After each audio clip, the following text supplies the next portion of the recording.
My name is Clem, and I'm a junior. My name is Briley, and I'm a junior. My name is Callie, and I'm a freshman. My name's Ayana, and I'm a junior, and we're from Norris. All rise! When my mom told me we were moving out of town, I gotta admit, I had no clue what Hickman was. When I went with them to look at our new house, I was bored. The drive up had only cornfields. When I found out I was moving schools, I cried. When I found out I'd be riding the bus, I cried harder. Home is a place I recall in fragments, not where the people who bore me reside, nor the generations of children after me. Home is a small brick house on a long, winding road. No one lives there anymore, yet memories of decades past keep breathing. Living in a small town is lonely. I spend so much time alone because I never have the courage to ask people to spend time with me.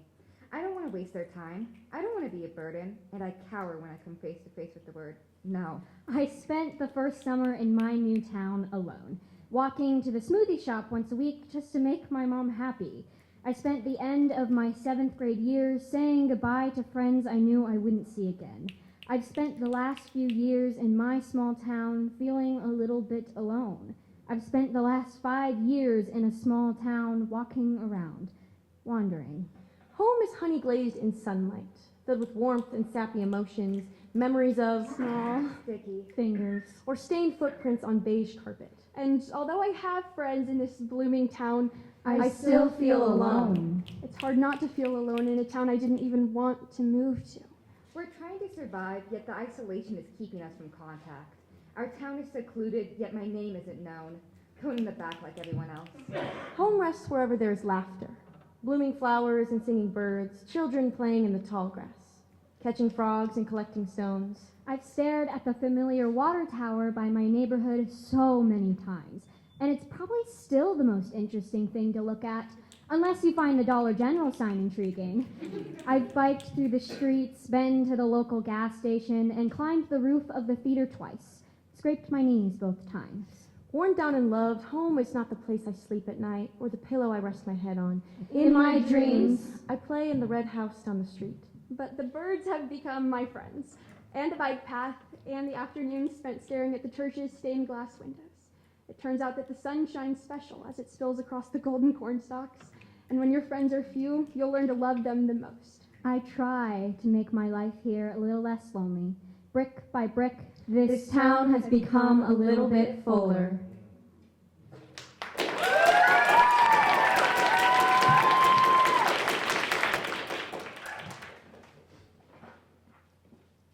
My name is Isabella. I'm a sophomore from Grand Island Senior High. Lucky duck! My poem is called Suddenly the Gun Fires, trigger warning to suicide and ideas of sexual assault. Suddenly the gun fires, but there's no more pain, just a faint heartbeat as it pounds. 1, 2, 3. You're back in your old room eating Cheerios, drinking milk, telling your mom how your day at preschool went. Your room is clean, not cluttered by the mess before yourself now. It was nice, calm, and stable. Nobody questioned your immaturity because you were just an infant. You were the star of your own show. This is how it was before the lows meant that too low, and before the highs meant you were about to fall again. I remember the first time I felt trapped. The first thing my mind thought to do was to jump from the 2nd story. What is committing? Because no one thought to save me. But of course you weren't serious. You were 6. You were a kid. How do I commit? Trying to escape from the monsters, the ones that had crept out from under the bed, the ones that would try and tickle you, would try and torture you in your sleep. When the monsters got too close, your body would give all of the warning signs, but your mind wasn't awake yet, going numb most of the time. I miss you, and the way you cut through my skin like a piece of velvet cake, smooth as you slice each part of me like butter, so precise, and it melts right onto my skin. Why do I feel this way again? Why have I allowed myself to dig deeper beneath the flesh, allowing hurt to show at the surface? What if I commit? As adrenaline rushes, I asked for this, I want this, so why am I shaking? Why is my body reacting as though I am nervous? I guess a part of me wants to coexist, but the other part is still somber with the feeling of death. Till death do us part, they say, but I believe this is where my heart lets go. and I am now scratching at the finest of places on my skin, reacting to the blood as if I have been waiting for it to spew from this mess that I have created. My whole story has been written on paper, has been put into stanzas, and no one's noticed. There were so many signs, pay attention this time, as my skin becomes covered in sweaters and hoodies, but you know I don't like long sleeves. Pay attention as I pull down my shorts because it's revealing my secrets of how I please this hunger to draw, but not on paper, on skin, tattoos on the skin without the ink. It's happening again, the numb. As it shocks my whole body like an electric fire going through my veins, I think I am going to commit. I'm Chris Otto, and I'm a freshman at Lincoln East. Who is that diva? Happy Trans Day Visibility. And this is my poem, Transhumans. AMSCO Advanced Placement Human Geography, page 278, lesson 5.1, Transhumans, the seasonal herding of animals from higher elevations in the summer to lower elevations and valleys in the winter. As one door closes, another door opens, the hiss of summer melting into the slackened sigh of fall. The trees whisper of a journey yet to begin, but the road ahead is rocky.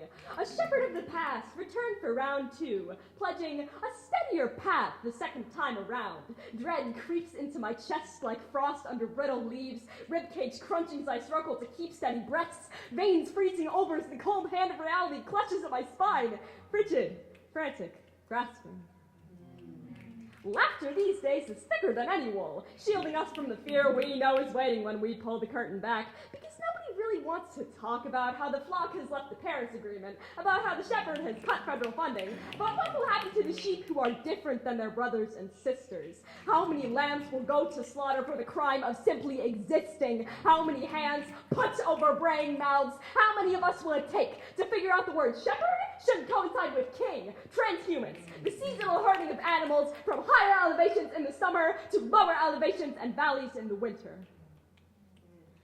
I think of my Irish ancestors who herded their cattle with such diligence, and I wonder what it would be like to break from the flock, to shed all 9 letters of my legal name like weather-beaten wool, every scrap of dread sheared and cleansed from my aching skin, my body no longer burdened with the weight of a person I was never meant to be. I wonder if I'll be able to do it after the next 4 years. My confidence sits in the pit of my stomach, curled away beneath matted layers of my own self-doubt. Transhumans, the migration of cattle, the quiver in my best friend's voice that asks what country I'm moving to when I'm old enough to escape. Transhumans, the cycle of seasons. Transhumans, the way things don't change. Transhumans, the way we are treated like animals because nothing like us could ever be considered human.